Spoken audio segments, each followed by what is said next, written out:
Hi, everyone. Welcome to the State of the Spend Out, Kataly's annual webinar to share more about our grant making over the past year and to share what's next for the foundation. We'll be getting started in a few minutes. As you're joining, get settled in and please feel free to share your name, pronouns, and the organization you're joining us from in the chat. We wanted to let you know that in our registration form for this webinar, we had invited all of you to submit questions ahead of time, and several of you did. Thank you so much. We're going to be prioritizing those questions during the Q&A and also answering some of those questions in the chat throughout the webinar. You can also share questions using the Q&A function at the bottom of your Zoom screen, and we'll do our best to get to those too.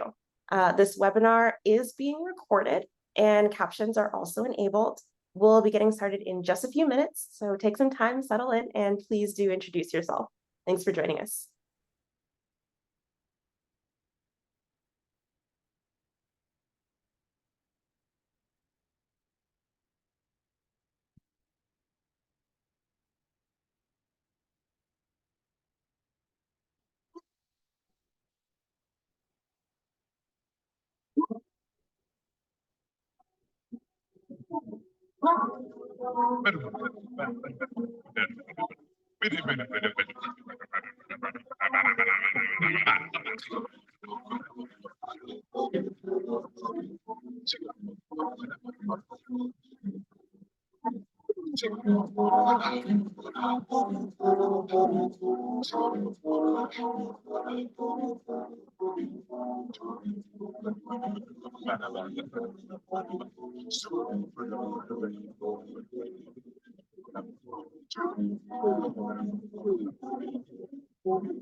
Hi again, everyone. Thanks so much for everyone who's joining us.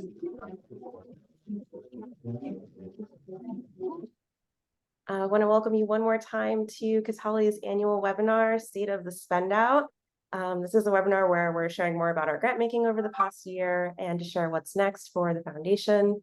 We are going to go ahead and get started. I want to go over a couple of quick housekeeping items for those of you who are just joining us.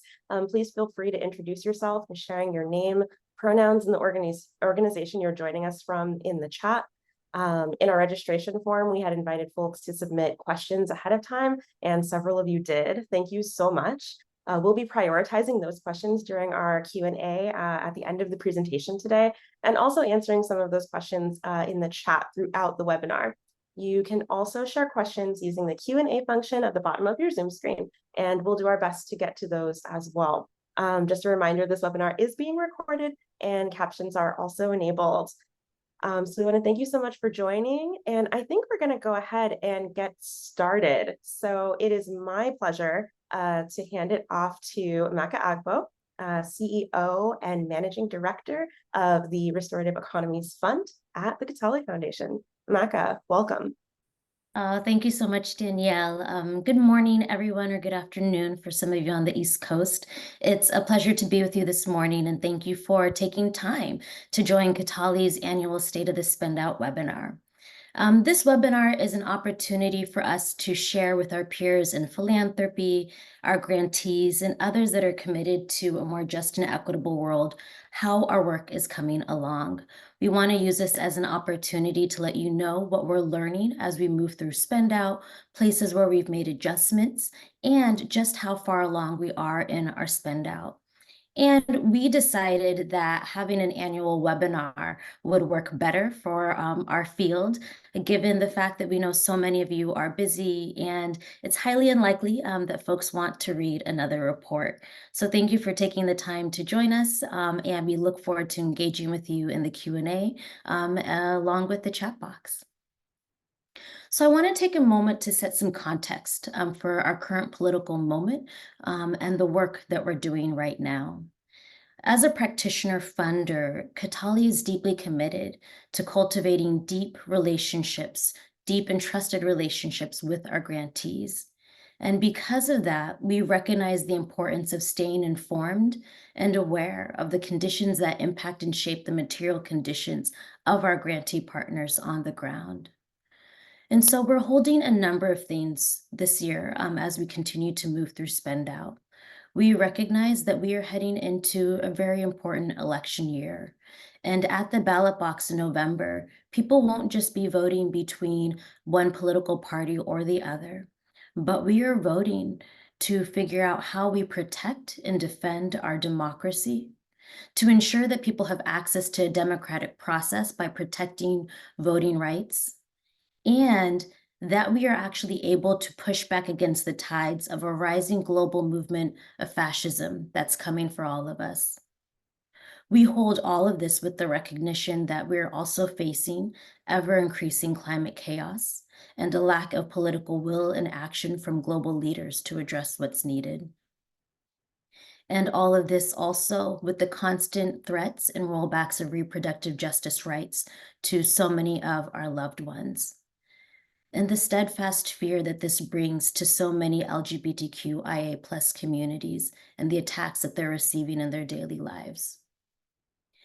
Along with the failure of philanthropy and corporations to make good on their commitments to DEI investments and systems change work following the murder of George Floyd, we are now watching also the attack on affirmative action policies, as well as the repealing of DEI or diversity, equity, and inclusion programs that we know are so critical and important to so many of the communities we love and care about.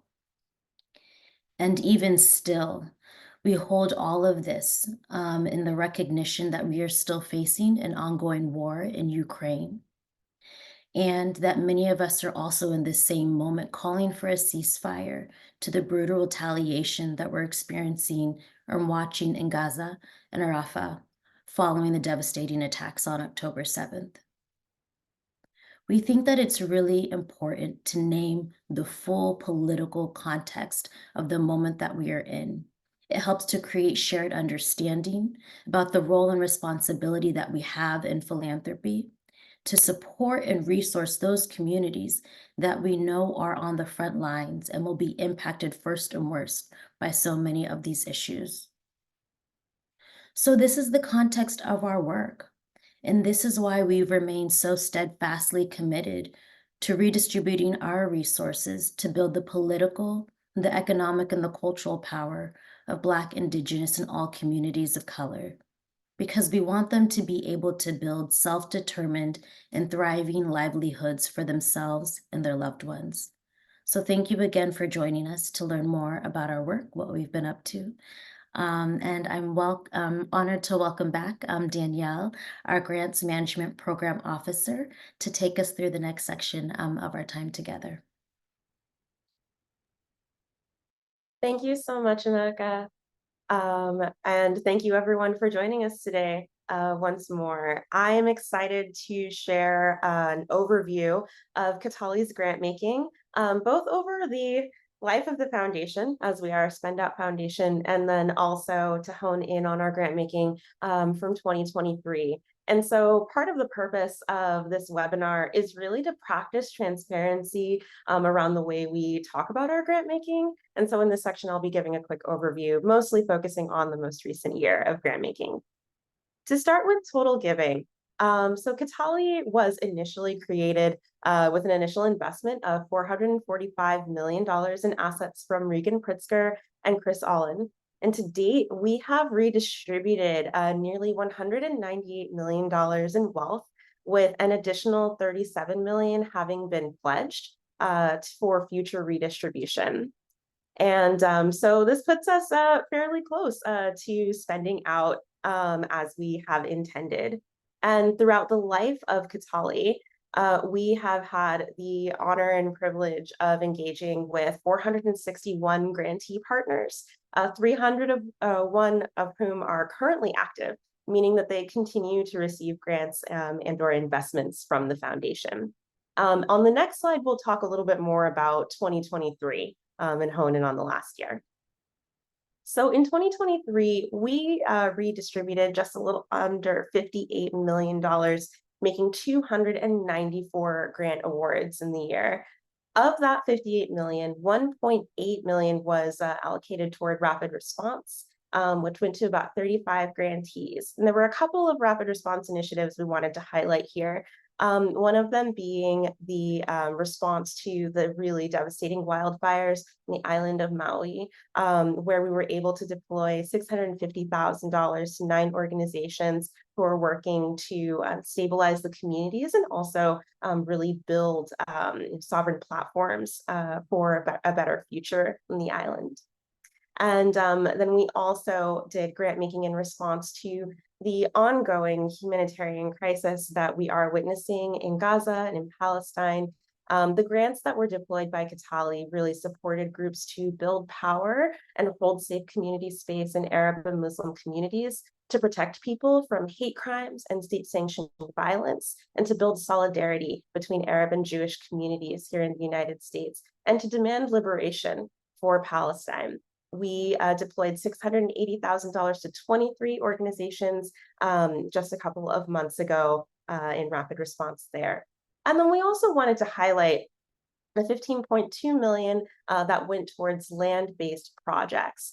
We funded 37 land-based projects in 2023. And to give kind of a broader sense of the kinds of projects that we talk about when we're talking about land-based work was really projects that included land being taken out of the speculative market and preserved for public good, like access to reliable and affordable housing. It included land being stewarded to implement climate justice strategies that include food sovereignty campaigns or massive permaculture gardens. Also land being stewarded as site for communities to have safe and sacred spaces to gather for collective healing strategies, ceremony and cultural practices, and land being respected as a community wealth building asset. So not to have its value be extracted from, but to be stewarded for the benefit of all people.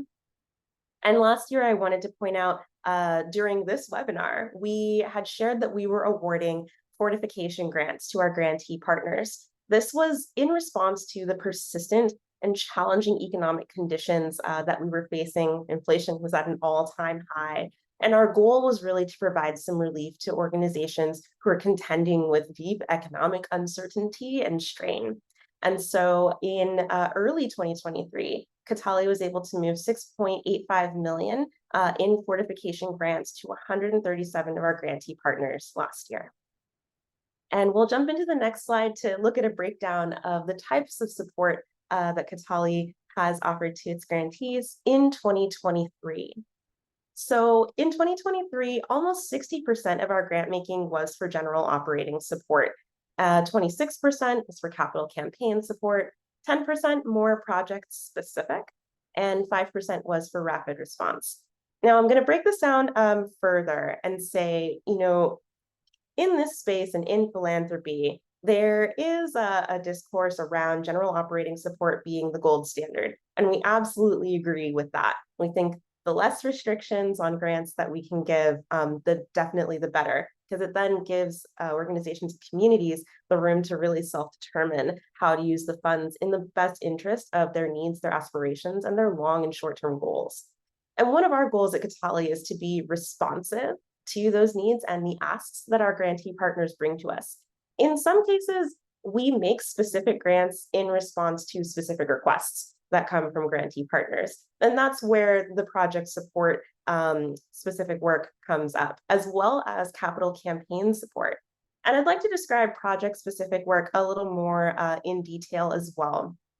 So some project-specific grants can include things such as planning grants for groups who are, for example, embarking on land-based projects or other specific efforts that they're seeking resources for.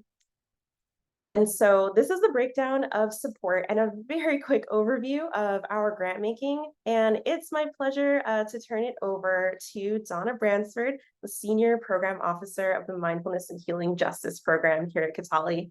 Donna, welcome. Great. Thank you so much, Danielle. And so Danielle introduced me. I am Donna Bransford. I'm the Senior Program Officer with the Mindfulness and Healing Justice Program. And it seems like we have the Restorative Economies Fund slides up. I think, Gabriella, if you scoot ahead past the ref slides, I think that you might get to the MHJ slides. All right. Thanks for rolling with us, folks.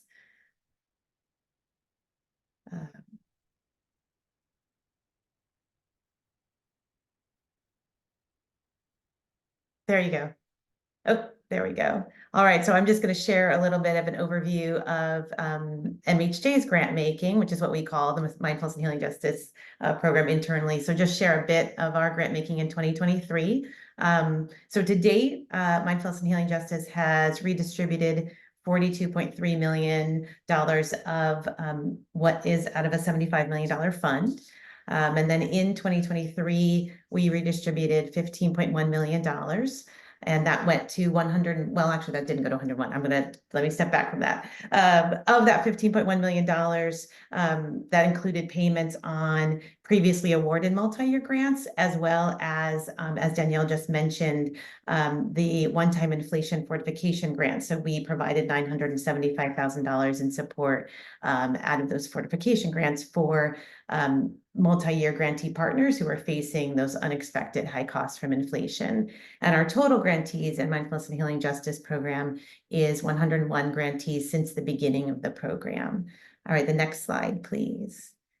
And so I want to share a highlight from one of our grantee partners in 2023. So this is Kinship Heals, the Northeast Native Network of Kinship and Healing. And we were so honored and pleased to be able to support them in rematriating 7.8 acres of Wampanoag-Quina ancestral homelands on the island of Nawepe, also known as Martha's Vineyard. And this photo is of Jennifer Randolph, who is the Kinship Heals Executive Director on their newly rematriated land.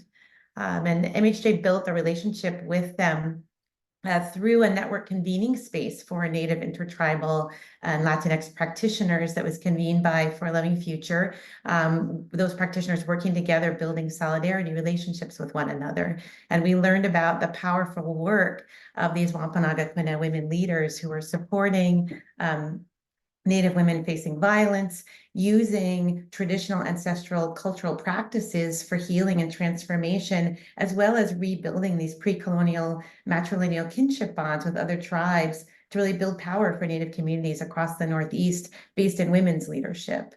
All right, next slide, please. And so just to share a little bit more about our support for Kinship Heals, we provided a multi-year general operating support grant, and we were in the flow of that grant when this incredible opportunity came forward for them to rematriate this land in their homelands. And because we were already in relationship with them, we really understood the importance of the land to that community and the unique opportunity that it presented on the island. And so in partnership with the Restorative Economies Fund, we were really pleased to be able to make this capital grant to support the land rematriation, with the final result being that they were able to rematriate the 7.8 acres. And two other important things I just wanted to share is that in addition to the grant, we were able to support Kinship Heals with a kind of funder outreach accompaniment of reaching out to other funders about the campaign, and also participating in a webinar sharing why Kataly was supporting the effort with other funders. And finally, I want to just talk a little bit about the importance of our own internal learning in this process and the relationship building in supporting Indigenous and tribal communities. We're so grateful for the amazing learning journey that we've been on and for the grace of our partners as we've been in that journey. And I think the learnings for us around what it means to support Indigenous-led organizations and tribal communities include really like taking the time to build relationships, sitting in circle with one another, learning about protocol, about how tribal communities engage with one another when they come together, and for us to really take that seriously when we enter into this space. Coming humbly, recognizing that we don't understand all of the context or dynamics in tribal communities, but really taking the time to listen and learn and be in relationship, and to really come to understand what it means to be good allies as non-Native people coming into this space. Next slide, please. So I want to share a bit of a preview of what's ahead as MHJ is looking towards spend out. And so Mindfulness and Healing Justice will make our final grant awards in 2027, with all of the multi-year grant payments completed in 2028. And we are planning now moving towards what we're calling a movement advised spend out strategy for our grant making in our final years. We plan to engage with a set of movement leaders and grantee partners who we've already been in relationship with to really help us answer some key questions and advise us on the redistribution strategy for the remaining MHJ funds.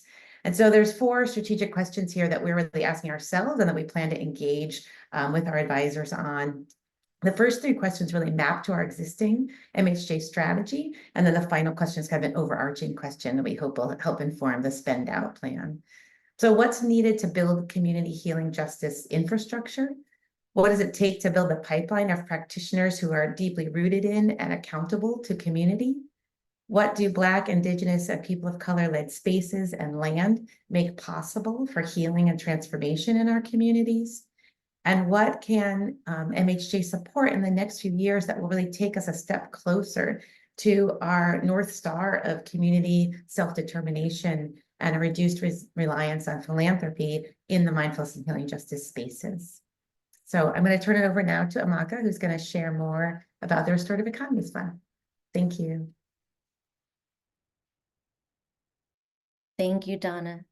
Yes, I'm so excited to talk about the ongoing work of the Restorative Economies Fund, our integrated capital fund at the Kataly Foundation.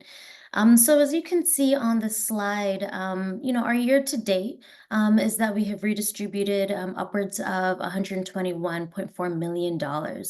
And we've actually already allocated more than 2/3 of our funding, of our initial $300 million as an integrated capital fund. The number, the $121 million, does not include also $30.4 million that we've made in investments. These are non-extractive integrated capital investments, which we're lucky to have our Chief Investment Officer, Lynn Hoy, really lead us through. Some things to know about the work of the Restorative Economies Fund is that as we're focusing in on redistributing our resources, there are a number of categories of projects that we support. These include equitable economic development projects, so land and housing stabilization initiatives. You might be familiar with the work of Historic Claiborne Temple or Restore Oakland. We also support land and housing stabilization initiatives that seek to take land and housing out of the speculative market and preserve them for public good into perpetuity. Think about the work of the East Bay Permanent Real Estate Cooperative, our Oakland Community Land Trust, San Francisco Community Land Trust. And then we're also really excited to support the work of community-governed loan funds, vehicles where we see communities organizing capital alongside their movement-building strategies to redistribute resources that help to build the political power of their communities. And so this looks like the work of the Black Farmers Fund, Pot Liquor Capital Fund, and Runway. And then more and more, we're seeking to support built environment projects where we can actually support communities in being able to resource the connectivity of their community and place. And so this would look like renewable energy projects, microgrid energy systems, or internet infrastructure systems. And inside of that, we also we're honored to support land rematriation projects, many of which we get to support alongside the Mindfulness and Healing Justice and the Environmental Justice Resourcing Collective. And so with all of this, in 2023, we moved upwards of $30 million out to our grantees. This includes new grantees, as well as one-time capital campaign contributions and multi-year grant payments that were made. And in the same year, we also focused on roughly $15 million in investments out to the field. So in total, we have roughly 230 grantees that currently make up our portfolio, and we're really excited to work with all of them. Next slide, please. And so I'm really excited to speak about the work of Jubilee Justice. Last May, Lynn and I had the opportunity to go and be a part of the ribbon cutting of the rice mill that Jubilee Justice had just opened. Jubilee Justice is an organization that started from the dream of Condon Mason. It's an organization that we fund across both the Restorative Economies Fund and the Mindfulness and Healing Justice team. We started resourcing the work of Jubilee Justice early on when Kataly was launched in 2019 by supporting the Jubilee Justice Journeys. The Jubilee Justice Journeys were an opportunity to bring together unlikely allies to really talk about how to engage in reparative and restorative investing back into Black farmers in the South. And out of these initial gatherings, the vision of Pot Liquor Capital Fund emerged. And so Jubilee Justice helped to create Pot Liquor Capital Fund, that's now led by Mark Watson, as a fund that strategically reinvests its resources into Black farmers that have received predatory and extractive loans, and helping them to refinance their loans under more favorable terms. And so now we see a partnership where Jubilee Justice is able to bring the farmers that receive investments from Pot Liquor Capital Fund to use the rice mill as a place to produce their rice so they can actually take it to market. And so one of the things that we were just so excited to see over the course of our relationship with Jubilee Justice and now Pot Liquor Capital Fund, and then to be actually on the site as the ribbon cutting was happening, was to really understand what deep ecosystem support looks like. One of the sayings that we always try to lift up from our Director of Capacity Building, Jocelyn Wong, is really leading with the question to our grantees of who else do we need to resource in order for you to be successful? And so when we asked Jubilee Justice that question, they responded by lifting up the work of Pot Liquor Capital Fund. And so in this beautiful story, we're able to see how through seeding the space for communities to come together and dream, we can actually create tangible outcomes that help to shift the material conditions of communities. And so excited to be able to continue to support the work of Jubilee Justice and Pot Liquor Capital Fund. Next slide, please. And so want to take a moment to just kind of let you all know what's ahead for the Restorative Economies Fund team. We have been excited and honored to do grant making and integrated capital investments through our fund over the past handful of years. And so as we move through spend out, we want to be transparent in naming that 2025 will be the last year that we'll be making our non-extractive integrated capital investments out to the field. So that means that this year and next year, we'll focus on doing as many investments as we can. We do have a full waterway of investments for 2024, but that will be the last investments that we will be making out of the Restorative Economies Fund team. In 2026, this will be the final year that we stop receiving new grantees. Every year, we go through a process of paying out our multi-year commitments and also determining how many new grantees we can start to accept into our portfolio. 2026 will be the final year that we receive new grantees. And then 2027 will be the final year that we make multi-year grant payments out to the field. And it will also be the year that we really look at how to reassign our non-extractive long-term patient capital notes from investments to other fund providers. And so there's a good amount of research and work that we still have to do to determine what happens with our investments following the conclusion of REF. But wanting to take a moment to let you all know and forecast for you, this is what we are up to, and that our final year of funds out the door will be 2027. And so we're using this year and next to assess the status of our portfolio. We want to take a look at where there are gaps in terms of geographic and demographic locations in our portfolio to really help us determine how to make the highest and best use of our funds going forward.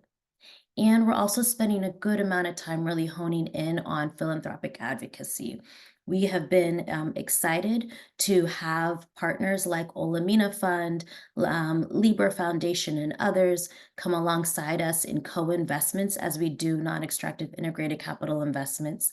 We've also been excited to be able to partner with groups like Cordata Capital, Seed Commons, and others that we're able to share with the field, or share potential investments with the field when we're not able to make them. And so we want to use our approach to philanthropy as an opportunity to share how we go about our grant making, how and why we look at community-owned and community-governed projects through the restorative economics framework, and also what we're learning about doing non-extractive investments that help to challenge the traditional extractive financial terms that many of us are used to. So we hope that many of you will want to learn alongside us and be in partnership with us. And so with that, I am excited to welcome up Vanessa Daniel.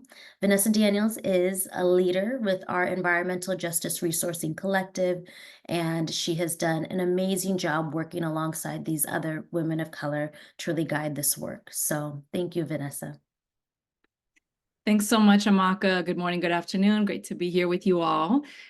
So 4 years ago, Kataly Foundation decided to put $75 million into the total decision-making authority of a group of women of color, almost all of whom are grassroots leaders. It is one of the most unconventional models I've ever seen in philanthropy, both for its structure and its scale, and I really want to praise Kataly for doing it.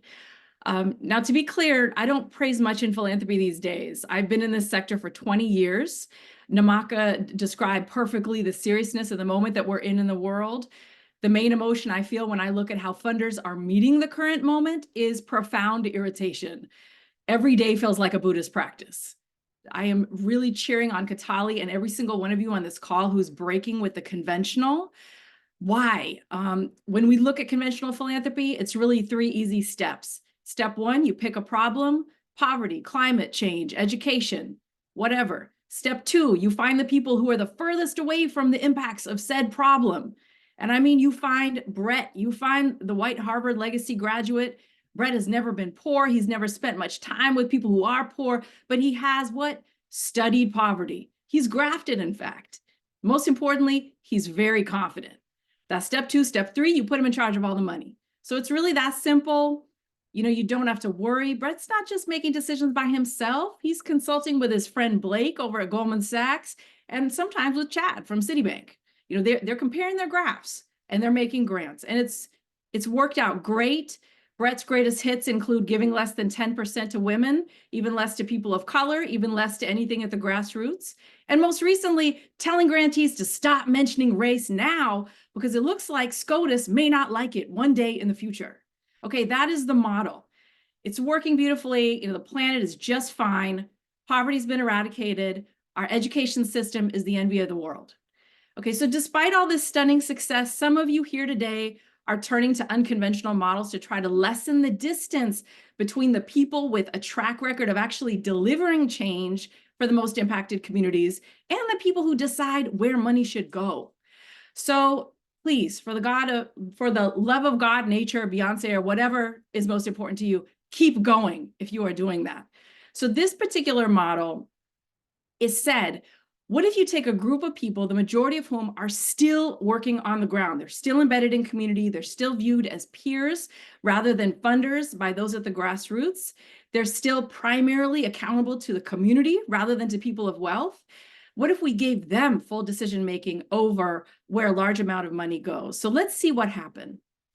So how much of the 75 million then went to the leadership of the most impacted communities? All of it is going there. How much is going to work that is accountable to the grassroots? All of it is going there. There are 3 priorities that this group of leaders coalesced around. Number 1, building grassroots power. So resourcing shops on the ground that are building this, including those in rural and other historically underfunded areas. Strengthening the networks, the coalitions, the ecosystems that supercharge their efforts. Now, here's how this group of leaders defines power. Power is deep leadership development. That's looking at things like the fact that our wonderful elder Dolores Huerta, it was 54 years ago when she entered movement, and her leadership was developed by mentors like Fred Ross and peers like Cesar Chavez. And in the years since, all the years since, she's 93 years old now and she's still active, she has delivered hundreds of victories for communities across the US, brought in scores of new leaders behind her.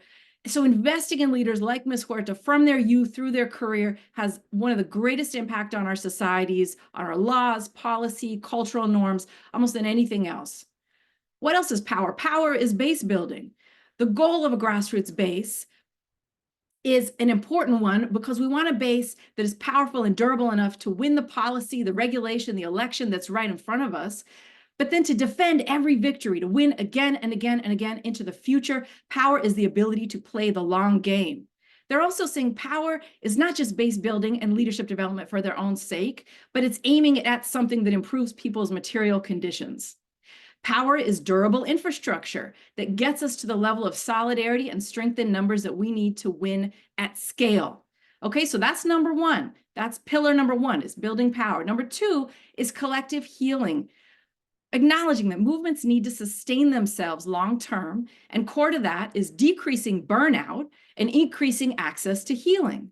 Pillar number three is community infrastructure, collective land strategies. So restoring our right relationship between land, labor, and people. Collective ownership by movement organizations of land and property. Returning land back to indigenous practices and governance. Work for sovereignty, reparations, alternative food systems. Okay, so there's two phases of the work. Phase one, we moved 41 million to 115 grantee organizations. 31 million of that is in 5-year general operating support grants to 78 organizations. This is really living into the long-term flexible funding that we are committed to doing. Nearly 10 million is for rapid response funding to help organizations respond to COVID, climate and humanitarian crises, and to offset inflation-related costs that they're facing. Okay, next slide is phase two, which is what we've moved into. That's going to take us through the end of 2028. This is 29 million. It includes 13.7 million in general support renewals. That means that grantees that are renewed are going to, at the end of the day, have had anywhere between 6 to 8 years of sustained funding from the EJRC. It includes 1.95 million in new general support grants to fill some of the geographic and demographic gaps that we identified from the first round. 8.49 million in land-based grants, and $1 million, about $200,000 per year, in rapid response funding. And really, it's been phenomenal to see the speed, the nimbleness, and the precision at which a group of leaders who has relationships peer-to-peer and eyes and ears on the ground can reach out to groups that are the most critical to communities, but often under the radar of funders.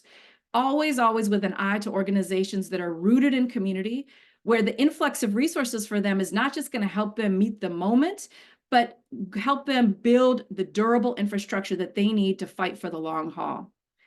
And lastly, 3.7 for capacity building. And these areas are key. Number one, sabbatical support. So looking at the fact that after Trump, COVID, a racial reckoning, increased climate disasters, and high levels of conflict within movement organizations, many leaders at the beginning or middle stage of their career are exhausted. They're in danger of leaving movement well before the end of their time, taking with them sometimes decades of skill and experience and relationship that we cannot afford to lose. So rest is a critical intervention. A second area is elder support. This is important not only because our movement elders, we love them. They deserve the resources to retire with dignity. That's a value that's not always reflected in 501c3 structures, but also because their presence, their guidance is one of the strongest steadying and stabilizing forces available to a large number of movement organizations that are being racked by historic levels of internal conflict and external attack.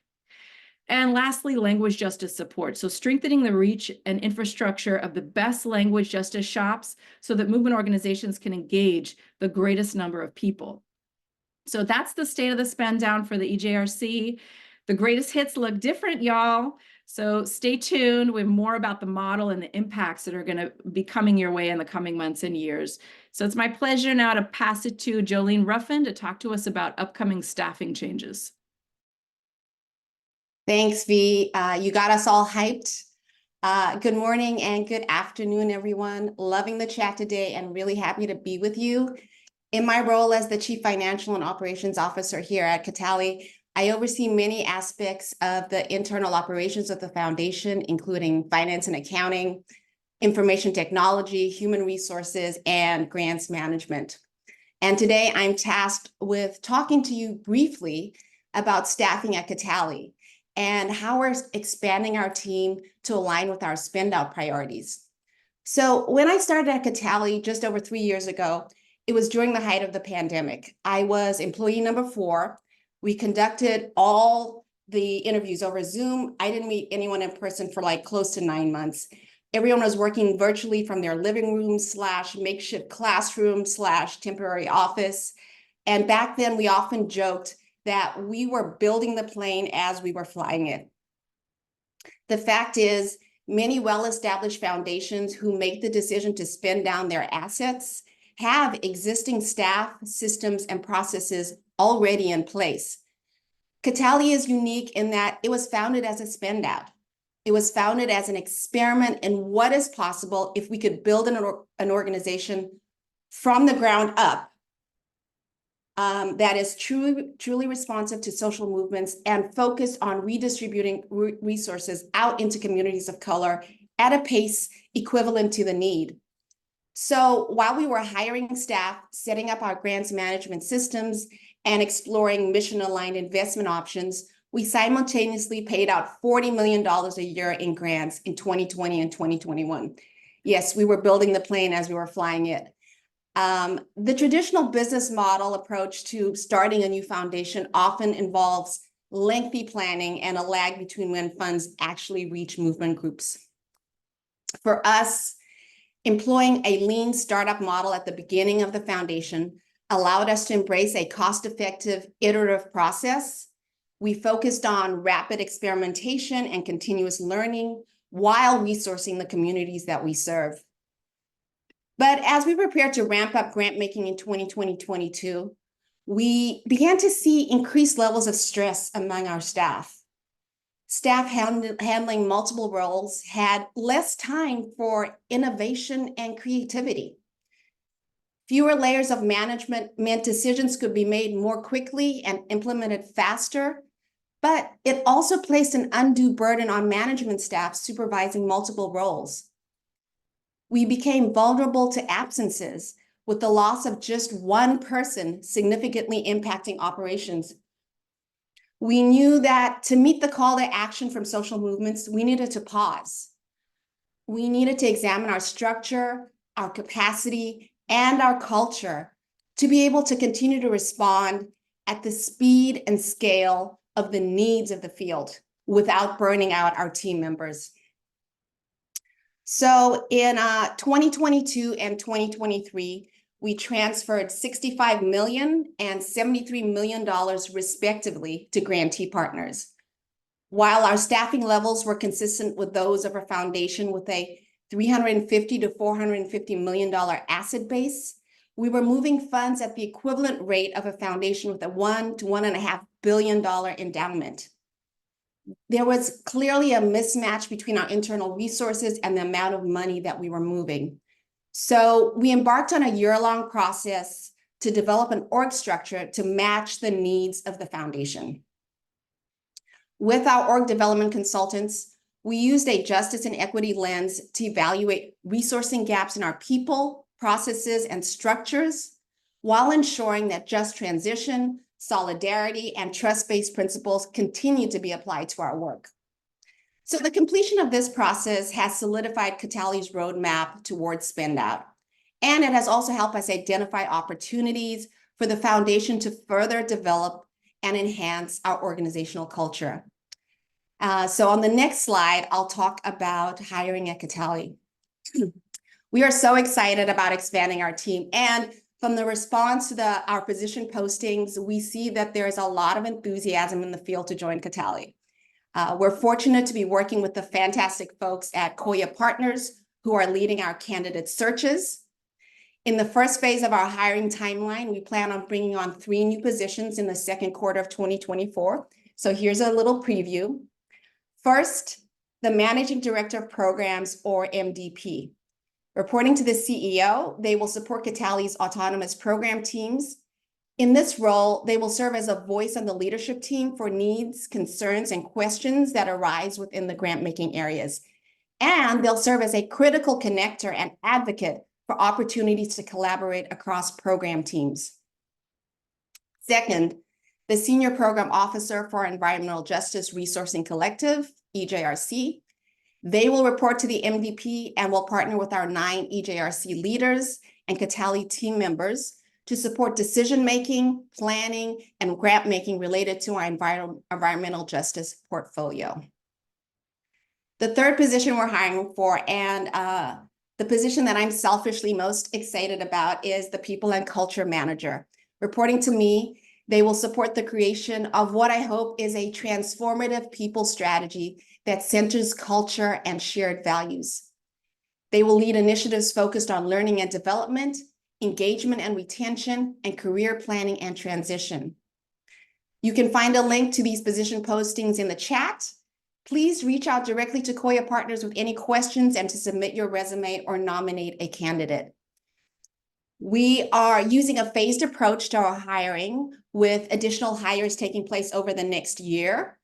I'll note that in our second phase, we will be hiring an integrated capital officer who will report to our chief investment officer and provide support to the RIF team.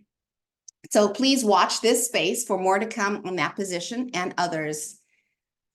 In closing, as we continue to grow, we remain committed to supporting our staff. We understand that as the foundation nears its spend-out phase, our team members are our greatest asset. We will continue to nurture an environment where questions are welcomed, culture is celebrated, and every individual's contribution is valued.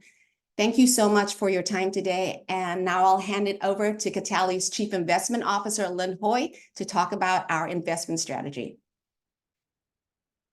Great. Thanks, Jolene, and thanks everyone for such incredible updates today. And before I share updates, I wanted to appreciate Jolene for her hard work and support on the investment strategy, in addition to all the work you see she's overseeing right now. And so many of the updates I'm about to share were in deep consultation with Jolene, and Jolene, I am truly grateful for our partnership. So as Jolene mentioned, I'm Lynn Hoy. I'm the Chief Investment Officer of the Kataly Foundation, and I'm really delighted to share space with all of you today. And so let's look at the goals of Kataly's investment strategy. So these goals might look familiar if y'all were on the webinar last year. Last year, we shared an update on our investment strategy and how we were sitting with the question of if it is possible to create a values-aligned investment strategy for an endowment, or as we refer to it at Kataly, our unrestricted reserve, or as you may have heard it referred to as the 95%. As a reminder, we set out the 5 goals on screen for Kataly's unrestricted reserve.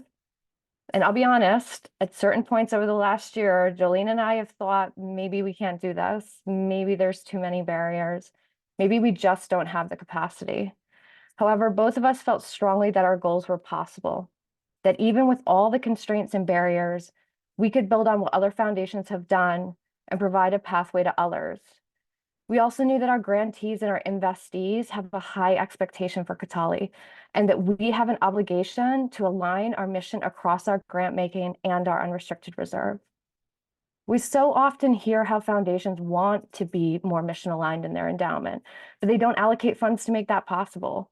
Some don't truly understand how their investments are made and how counterintuitive it is to their grant making. So both of us, alongside Namaka, believe strongly that part of Kataly's mission is to organize philanthropy, and that's not just on the grant-making side, but also on the investment side. At Kataly, we lead with experimentation, and so we see the investment strategy as a tool to organize wealth holders, be it foundations, individuals, donor-advised funds. If you think about it, foundation endowments represent over $1 trillion. What would be possible if even 5% of that was invested in a non-extractive endowment strategy rooted in justice? So now turning to the progress of our interim strategy to our final draft strategy, which is on the next slide. Thank you. Last year, we presented our interim strategy to the field, which is what you see detailed on the left. Since then, we have focused on how we manage our investments to ensure that we are values-based, we preserve our capital, and we have sufficient liquidity available to make our grants. We also now have a clear idea of what Kataly's total budget is until spend out. Having this clarity allows us to make investment decisions in how we allocate our funds for the remainder of our life cycle and with whom we allocate those funds. It also provides us with flexibility, which might seem counterintuitive as a spend out foundation with limitations, but that flexibility is crucial as we're aiming for a non-extractive return across the portfolio. What do we actually mean by non-extractive? Well, we see it in a few ways. We don't accrue returns for the sake of wealth accumulation, but with the sole purpose to redistribute wealth to the field and to fund Kataly's operations. We only take the return that we have sat and defined as enough based upon our budget.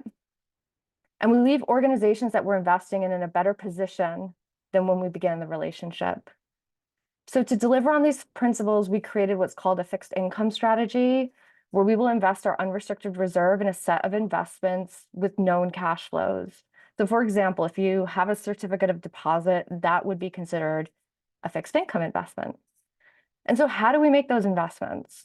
For Kataly, we will invest assets in bonds that are screened with a justice lens and are rooted in a fiscal justice strategy, cash deposits that are with community credit unions in the US and Puerto Rico, and private loans to native CDFIs. For each strategy, we developed specific screens beyond environmental, social, and governance. For example, we screened out corporate bonds where companies make money from surveillance, immigrant detention, or are investing in the occupied territories. We also screened in companies who made specific, explicit commitments to racial justice and then are actively tracking those commitments publicly on at least an annual basis. We saw that Black communities often need deep infrastructure investments, such as in education and for climate resiliency. So we screened for that in the municipal bonds. And just as a reminder, both of those areas are under attack from the far right. So it's really important to be investing there. Finally, we looked at credit unions that were serving undocumented immigrant and refugee populations, as those populations are often excluded from basic financial services. So we made placing deposits with those institutions a priority. Our goals remain as they always have: mission first, liquidity, and then capital preservation. But I think we want to talk a little bit about beyond just the financial, beyond impact investment, and that's on the next slide. So where you choose, or a foundation chooses, or an organization chooses to place and spend its money matters. It sends a signal. All investments have impacts, and those impacts can be harmful or they can be helpful. And the impact goes beyond just money. It goes towards the growth trajectory of an organization. It goes towards the social capital of that organization. It goes towards building power within that organization, outside the organization, and within community. And so our funds will support organizations in meeting their goals. For example, we will partner with Next World Assets, a Black-led investment manager, which comes out of Activist. Activist is a fiscal justice firm that is changing the perception of investing in Black communities. By working with Activist, we aim to disrupt the Black tax, where Black residents pay a higher cost to issue a bond, or Howard has to pay a higher cost to issue a bond than Harvard. This is a goal that has been identified by Activist, and this also sends a very clear message to other investors. We're also working with Inclusive, who has a social impact deposit product. We will place deposits with credit unions that have BIPOC leadership and serve BIPOC communities. We will provide them with certainty of funding by placing funds on deposit for a minimum of 2 years instead of investing it in a money market account where that money comes and goes. And one thing we have heard ever since 2020 is a lot of the deposits that people were making in Black-led financial institutions they've disappeared. And so what we also looked at is the expectation of what those credit unions have to currently pay for those investments, which is an upward of 4.5%. So for us, our return is going to be less than 1%. Actually, it's going to be 0.25% basis points, to be 0.25% to be precise. Finally, we see the work of the investment strategy as part of a larger funder organizing strategy. Our hope is that by being transparent about our journey, how we made our decisions, how we developed our partnerships, and ultimately how those funds are invested and with whom, it will provide other foundations with a clear toolkit to start making these decisions for their endowments, especially for spend out foundations like Kataly. And so I'm just going to talk a little bit about evolution and end with a call to action. And so The strategy has evolved over the last 2 years. I mean, you heard Namaka speaking about the political moment that we're in. It's ever evolving. And so this process has made us a lot more humble, a bit more courageous, and a bit more compassionate. We started off thinking we could invest all of our fund with community banks and CDFIs. And for a number of reasons, which we'll speak to the investment strategy blog series, that wasn't possible. So we had to reassess and pivot. We suspect that the strategy will likely pivot more over time.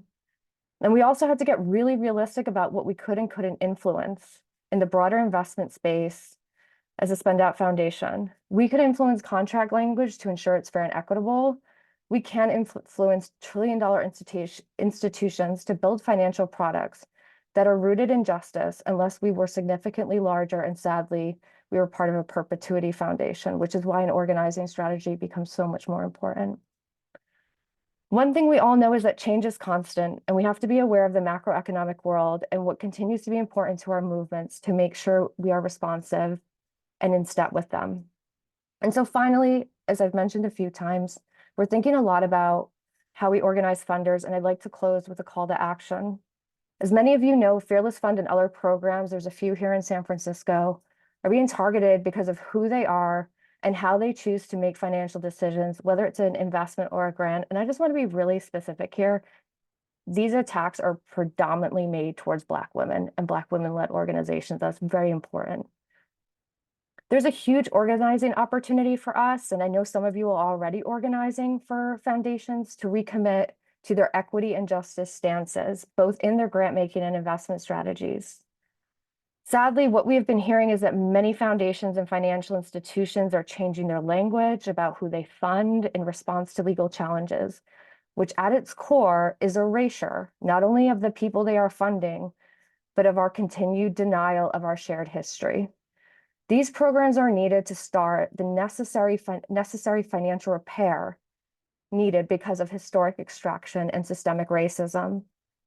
Our hope is that foundations and financial institutions will assess the legal and business risks to them of not recommitting to racial justice and really work together to stand firm and courageously in face of these attacks. We should not expect our movement organizations to have to bear the time, the cost, both physical and emotional, as well as the financial cost of this fight. We can stand in solidarity, and as organizations with resources, we have an obligation to use those resources to push back. And also to our movement groups, if you're being asked to change language or change your programs by your funders because of this overcorrection, and it is an overcorrection because nothing is settled law, please reach out to us and let us know. We are closely tracking this moment. And so let me hand it back to you, Namaka, with our strategic questions towards the end of the year. That was a beautiful call to action, Lynn, and thank you so much for your work on our investment strategy. Just want to take a deep breath. As you can see, our team has been up to some really thoughtful and intentional work over the past year. And one of the things that we really believe in how we approach our work at Kataly is that we're deeply committed to being a learning foundation, a learning institution that wants to continue to evolve and be able to change directions once we have new information. So much of our field in philanthropy is about posturing that we have it all figured out, that we know best. And as practitioner funders, what we know to be true is that the grantees that we support on the ground know best. And so in order for us to be able to continue to be in a state of learning, there are questions that we hold and that guide us throughout each and every year. And so this year, I want to take a moment to lift up some of the questions that I'm holding for our organization as we move through our work. The first question is, how do we ensure that we are not creating a vacuum for our grantees in the field?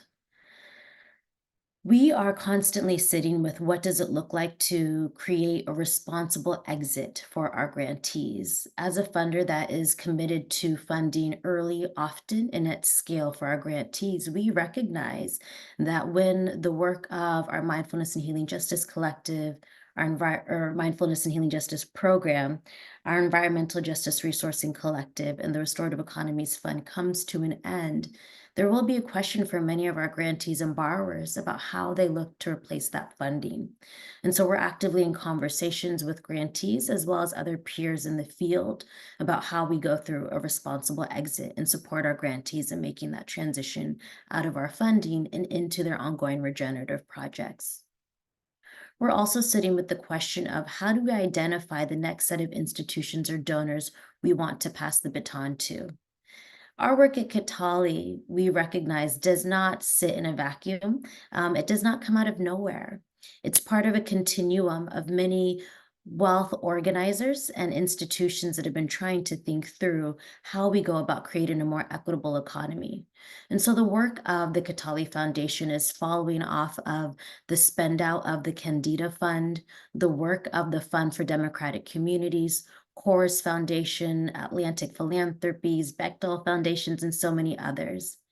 And so as we recognize that we've been able to learn from others in spending out and doing this work, we want to start thinking about who else we are able to kind of share our information, our relationship, and our lessons learned that is also interested in proceeding along this pathway of redistributing their wealth to build the economic, political, and cultural power of Black and Indigenous communities. We are also sitting with the question of what stage do we hope to be leaving the field in? And by the field, I want to be explicit that we are talking about racial justice philanthropy that is committed to creating equitable systems that protect the dignity and humanity of all people. And so how can our work at the end of our time here be able to actually put a stake in the ground about what racial justice and progressive philanthropy needs to take on going forward? And then also, how will we go about evaluating the impact of our approach to philanthropy? We know that evaluation and impact can be some triggering words for many in our field. And so we want to try to be as thoughtful about how we go about evaluating the impact of our work so that we're able to speak openly and transparently about what we learned, about the impact we've been able to have, and really being able to place it as the role and responsibility of philanthropy, as opposed to putting the onus on our grantees and those on the front lines. And then finally, as we kind of go through our hiring process, we're also sitting with how do we capture the emotional IQ about what we've learned about having a team that is able to move through spend out? In a field that has predominantly been led by the business model of existing into perpetuity, it is not a small thing that we have an amazing staff of individuals that is committed to spending out, knowing that they are actively working themselves out of a job. And so what does it require for an individual to have the characteristics and skill sets that makes them well suited to do this type of work? And so those are the questions that we're holding as we go throughout the year. We look forward to coming back to you in early 2025 and sharing a little bit more about what we learned. In a moment, I'm going to turn it over to our Director of Communications, Zainab Mohammed, who has led us through this entire webinar prep. But I just wanted to take a moment to first off deeply appreciate and thank the staff of Kataly. Many of you have had an opportunity to learn and hear from them. I also want to take a moment to appreciate our board members, Regan Pritzker, Chris Olin, and Susan Pritzker, who allow us to make this work possible. And we are so beautifully flanked and supported by a team of advisors and consultants, ranging from on our Mindfulness and Healing Justice team with Larry Yang, Marnie Rosen with the Environmental Justice Resourcing Collective, Barry Gross, who supports us in Human Resources, and Shake Tech. And so thank you to all the people that make this work possible and make the impact of the field possible. And so I'll pass it off to Zainab. Thank you. Thank you so much, Amaka, and yes, a big thank you for our whole team. You know, it takes work to talk about our work, and I appreciate everyone being willing to do that. So yeah, just invite all of our team members to come on camera for our Q&A. So we're reserving the last 25 minutes or so of our webinar today for Q&A. As Danielle mentioned at the beginning, we invited folks to submit questions ahead of time, and many folks did, which is wonderful, because we're glad to see so much enthusiasm and so much curiosity about the work. So we're going to prioritize responding to some of those questions that were submitted to us ahead of time, and then if there's time, we'll try to get to any questions that have come up in the chat or in the Q&A. I'm also going to be dropping some answers to questions in the chat that I don't think we'll have the time to get to verbally on the call.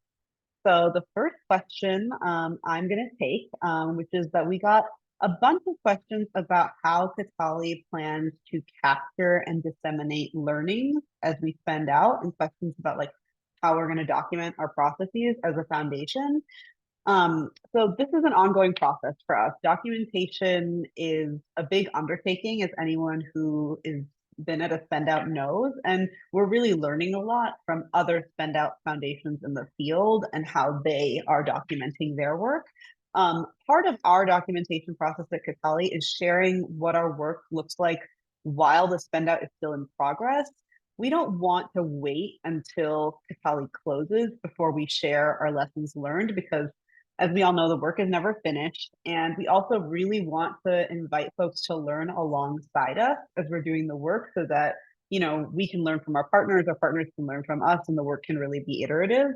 One example of that, I shared a link to this in the chat already, is this investment strategy blog series that Lynn has been writing in partnership with Impact Alpha, which shares the evolution of our investment strategy while we're still developing it. And then we also have shared a lot of our ongoing lessons learned through this failure blog series that we published in 2022. And I'll share a link to that in the chat as well, for folks who haven't seen that. So those are just a couple of examples.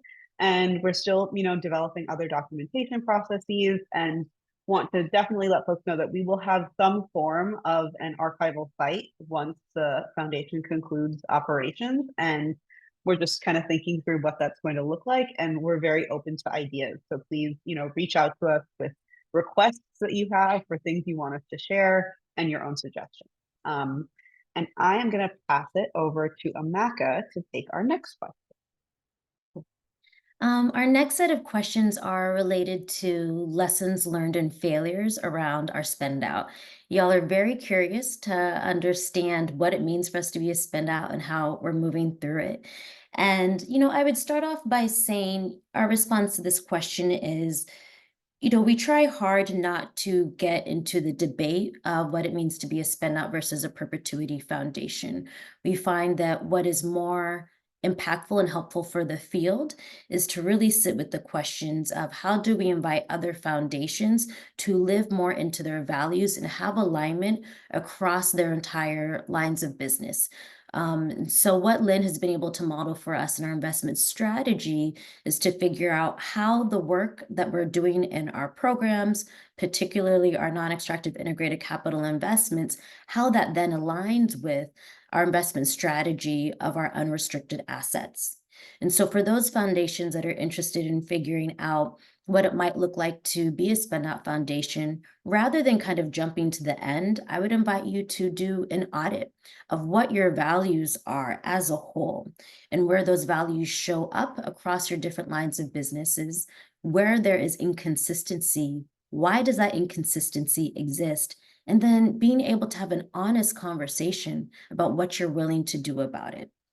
We have found that being a spend out foundation gives us the flexibility and the ability to prioritize the needs of our grantees and the impact over wanting to prioritize returns on our own existence as a foundation. It allows us to decenter ourselves and really center the work of our foundations.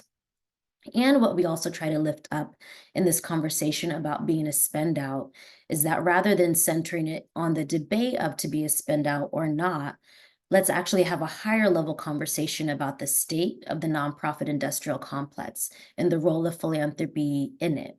And so part of the reason we're a spend out is because we want to ensure that rather than accumulating assets and resources within Kataly, we are redistributing our resources in ways that helps to build regenerative economies for grantees on the ground so that they can actually exercise self-determination. We're interested in having a conversation that is beyond and outside of nonprofits and rooted in the material needs of grantees on the ground, as opposed to kind of staying truncated in philanthropy in our sector. And we also received some questions about, the lessons learned that we've had therein. You heard some responses of them today when Jolene was talking about why we decided it was important to really grow from a lean staff to ensure that we had the capacity that was needed to do the work on the ground and not burn out our team in the process. We've also learned that it has been important to support grantees in thinking through a regenerative business model. And so when grantees are interested and open in having that conversation with us, particularly on the Restorative Economies Fund team side, we will welcome those points of conversation to think about sustainability beyond and outside of Kataly. We also think a lesson learned to lift up is that when you fund early, often and at scale, you can inadvertently create a dependency on your philanthropic institution. And so that's part of why we're spending a lot of time thinking about a responsible exit. The solution is not to not fund the organizations at scale that they need, but it is actually to figure out how we are funding them and in partnership with them in a way that ensures that they have the technical assistance to be able to survive and thrive beyond our funding. And that, lastly, a lesson learned is it's important for us to stay true to the core of our work. We believe that we may continue to center the needs of Black, Indigenous, and all communities of color and not go issue chasing. We consistently are able to show up and meet the needs of our grantees, regardless of what the political climate or issues may be, because we already know that they are the ones that will be most directly impacted. So those are some of the lessons learned that we are sitting with as we continue to move through Spend Out. And so I'm excited to pass it back to, forget who I'm passing it off to. We're passing it to Iris. To Iris. Thank you, Iris. I'm so excited for you guys to hear from Iris, our program officer with the Mindfulness and Healing Justice program. Thanks, Amaka. So we received a question about Kataly grantees creating a network of mutuality and cooperation, and what does that infrastructure look like? So Kataly is interested in supporting grantee networks and infrastructure for movement building and for care, and we're really cautious about the philanthropic tendency towards forced marriages. We've really been learning from and supporting what we are seeing emerging organically from our ecosystem. And you asked for an example. What does it look like? So all three programs at Kataly support Black-led social justice organizations with land-based projects. And we learned that 5 of those partners had formed a Black Land Collective Strategies group in order to deepen relationships and share knowledge related to real estate and land stewardship and safety, which is a concern. So they're developing a collective plan for mobilizing resources from a place of abundance as opposed to competition. They're also developing a shared narrative of Black land stewardship that's really rooted in a reparative framework around wealth and land redistribution. So in terms of Kataly's approach to network development, we really support and resource these types of grantee-led efforts to connect with each other and to cross-pollinate. We also create capacity building offerings for grantees and borrowers around particular issues or strategies, for example, recently on running capital campaigns. But we're really open to hearing from folks and specifically our grant partners about how Kataly could be most helpful in contributing to these networks of mutuality and support.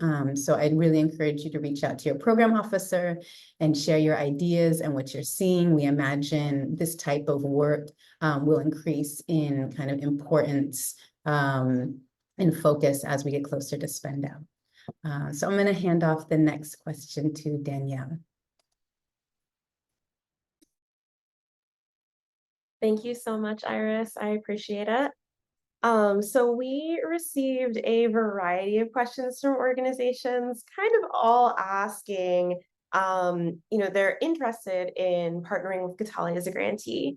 And so we want to share some information about our processes, as well as our program areas. So some of the questions that we received were around what types of organizations we fund, and what kind of work we support, as well as questions around like whether or not Kataly is accepting new grantees. So today you've had the opportunity to hear from Kataly's 3 program areas: the Restorative Economies Fund, the Mindfulness and Healing Justice Program, and the Environmental Justice Resourcing Collective. Excuse me, speaking too fast. So we fund organizations who are doing work in those areas. And if you want to read more about each of those programs, you can do so on our website, which is www.katalyfoundation.org. And there will be a link that will get dropped in the chat to take you straight to our website as well for more information. So with regards to whether we are accepting new grantees and proposals, to put it very clearly, we do not have an open call proposal process. What we can say is that the Environmental Justice Resourcing Collective does not receive incoming requests, given our respect for upholding the movement-led grant-making process that the EJRC leaders have designed and have implemented.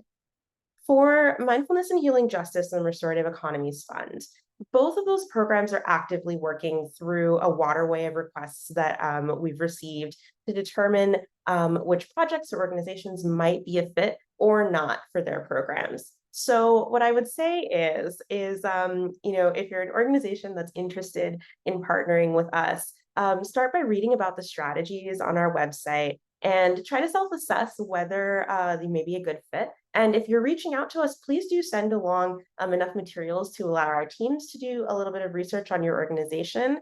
I'm going to step out and say there is no need to create anything new for Kataly. So if you have an annual report or a report that you've created for another funder or any kind of material that's already existing about your organization, and it takes 2 seconds to add that attachment and send it over versus however long it takes to create something new, please err on the side of like respecting your own time and your own process. And so, yeah, that is kind of our approach at this point in time with requests for partnership for prospective grantees. So I'm going to hand it over to Jolene to answer the next question. Thanks, Danielle. So one of the questions we received was, have you developed retention arrangements for staff ahead of spend out? What resources and tools did you use, and advice for others? So thank you for this question. The short answer is not yet. Kataly is currently considering whether to create a retention and severance plan, and if so, what the benefits will be. Even though we don't currently have a plan in place, we do understand that as we get closer to the overall end date, having a good severance or other retention program in place is not only a kind of heartfelt thank you to the amazing work that has been done, but it will also encourage our staff to stay in their roles until their official transition date. So the answer is TBD. Stay tuned at our next date of the spend out. We will likely have more to share, and I will hand it back to Amaka for the next question. Thanks, Jolene. Our next question touches on capacity building, and I'm stepping in for our Director of Capacity Building, Jocelyn Wong, while they are out on leave to respond to these questions. But the questions span from what resources are available for funding needs beyond Kataly's spend out, and how does capacity building look, or what does capacity building look like during the spend down process? So as Emmanuel Brown of Acorn spoke to in the chat box, we have focused on building out a really thoughtful capacity building program that is specific for Kataly grantees. These programs range from thinking through resource mobilization strategies. We look to provide language justice support to grantees, also thinking through how to use the capacity building space as an opportunity for grantees to learn and connect with one another. One of the things that we recognize we're privileged to observe as a funder is that we get to see what the areas of connectivity look like across our grantees. And so our capacity building program allows us to do that. And we know as we get closer to spend down that the capacity building needs will likely grow. And so we are anticipating the importance of having more offerings and more services available to grantees to help them think through how they are planning through replacing Kataly as a funder and or moving on towards a regenerative business model. And so thank you all for the questions that you submitted in the Q&A box, but also prior to launching the webinar. We wanted to take a moment to close out by inviting all of the voices from our team to come into the room. And so Zainab gave us a closing question to lead with. And the closing question that we're all going to take a moment to answer is, what do you wish you'd known when you started this journey? I'll start first and I'll say that I wish I had known how much and how important it is to tend to the internal as well as thinking about the outward impact of our work. Yesterday, we were at a staff and board meeting, and one of our team members had remarked that, wow, 11 of us do all of this work out in the field. And we get to do some great work with the team. And because we have such an excellent team, I'm learning the importance of really tending to each and every one of them as a collective so that we all can be sustainable in this work going forward. So I'd love to pass it off to Dana Mason, our grants, our projects manager officer, to kind of answer this question for us as well. Thanks, Dana. Hi, everybody. I'm Dana Mason, Operations and Projects Manager here at Kataly. I think I wish I had known that it's not just okay. It's not okay to just focus on providing support to grantees, but that you kind of have to walk the walk and talk the talk. So in the operations field, we've given a lot of thought to that about are we working with groups that we can also have, a big impact on, so we had to start to look at our vendors and our suppliers and all of that, and just kind of make sure that, again, we were kind of walking the walk and talking the talk. And I wish I had known kind of coming in that was an approach that we were going to take, but I'm glad that, that we've gone through that process and that we are living our values in operations and finance as well. And I will pass it on to Donna. Thank you, Dana. I think the thing that I thought about is that I wish I had known that some of the early experimentation that we did was going to be all just part of the learning process to help us get to, I feel like, what's really some clarity that we have now about the strategy, and not be so worried in the beginning that we didn't have everything like fully cooked and perfect in the first couple of years. And I think I'm passing it on to Danielle. Thanks, Donna. I think one of the things that I wish I had known before starting this journey, or when I started this journey, is that it would tap into my creativity the way that it has. Coming to Kataly or starting at Kataly was also the start of my journey in philanthropy. And I think I had this vision or idea that, grants management work is very cerebral, it's intellectual. I'm in spreadsheets and databases. And while there's a part of me that absolutely loves that, it's like a great part of my brain that loves that. I didn't know that this journey would tap so much of my heart as well. And it's been amazing to be able to ask myself the questions around what it means to move in alignment with my heart and bring that in the way that I approach my work. So I'm really appreciative to have had that learning. Would have been cool to have it sooner. But with that, I will pass it to Lynn. Thanks, Danielle, and we love your creativity. Yeah, I think one of the things I wish I had known is, even though we collectively talk about how we hold power as organizations, it's also very, very, very difficult for us to talk and specifically name power and how it's showing up. And I've noticed that for myself. What I've been noticing across the field is that we're really good about making an assessment of power, especially if we're engaging with it from an organizing stance, but less so in talking about how we individually and collectively hold power. And so I'd really like to see us speak more directly about power as Kataly, and hear from our grantees and how they're navigating those conversations. And I'll hand it over to Iris. Thanks, Lynn. So I think joining a Spend Out Foundation really shifted my perception of my role from being a steward of resources to really redistributing wealth. And that stance and my colleagues here have really shifted how I think about risk. And all of that is in alignment with my values personally. And what I wish I'd known is that it is hard not to be a sustaining funder. It's hard knowing that Kataly is working itself out of existence at a pace, which means that we will probably not see our partners really be able to see their plans come to fruition, possibly. And so there's some tenderness in that, and it's a little bittersweet. And I'll pass it to Jolene. Thank you, Iris. I wish I had known how long it would take to build the systems and processes that would carry us through Spend Out. It feels like as soon as we complete one project, we have to look to the next. When I started at the foundation, 10 years felt like a really long time, but now we are in the process of like looking at how we are gonna close out the foundation and setting up systems for that. And before we know it, our time here will be coming to an end. And so that is both heartening and sad sometimes.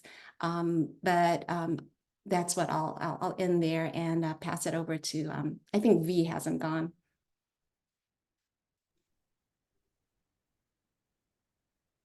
Thank you. I think about the EJRC, I wish I had known the right amount of support from those who are experienced in philanthropy that's needed for busy grassroots leaders who really have a learning curve around some things in funding that is a natural learning curve and need some support to maximize their time and expertise. I think we landed the plane really well. I think we learned some lessons along the way, and we'll be sharing some of those, but including some cautions, like please everyone don't go out and replicate this model. There's some real lessons on scale about how to make models like these beneficial rather than just another way that philanthropy drains the time of movement leaders.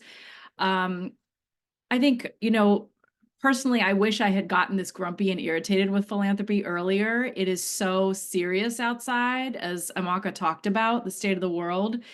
So I know that a lot of us have sat in these funder meetings and, sometimes it's like absolute nonsense what's happening with strategy. So, your first instinct is to intervene, and then you feel this pressure in the room to like put on your filter, to be polite, to go slow, to try to like be relevant to the box of that the foundation's working in, wait for the right moment. And so I think what I wish I had done is just like, and what I encourage folks to do, don't wait. This is the right moment. Speak the truth, say the thing, lose your filter, and really be relevant to what our communities need and what humanity needs to survive in this moment. Over to you, Zainab.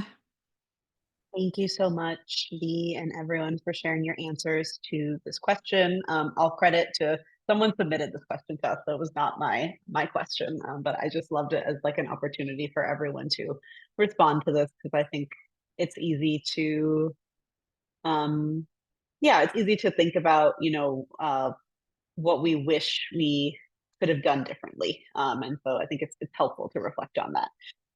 So my response to this is somewhat similar to what Donna had shared as well. I think when we first started at Kataly, I felt like a lot of self-imposed pressure to find the best way to do something. And what that ended up leading to is like me sort of stalling on certain areas of work for a while, because I just felt unsure, like which direction do I move in?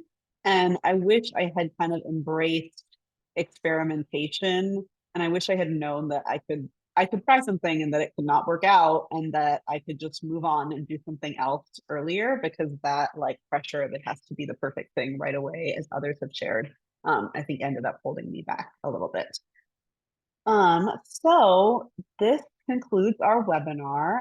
Just want to thank everyone again. Thank the Kataly team for all of your contributions today, and really thank everyone who joined us. Zoom fatigue is very real now, and we are just very, very honored that folks chose to spend an hour and a half of their day with us today.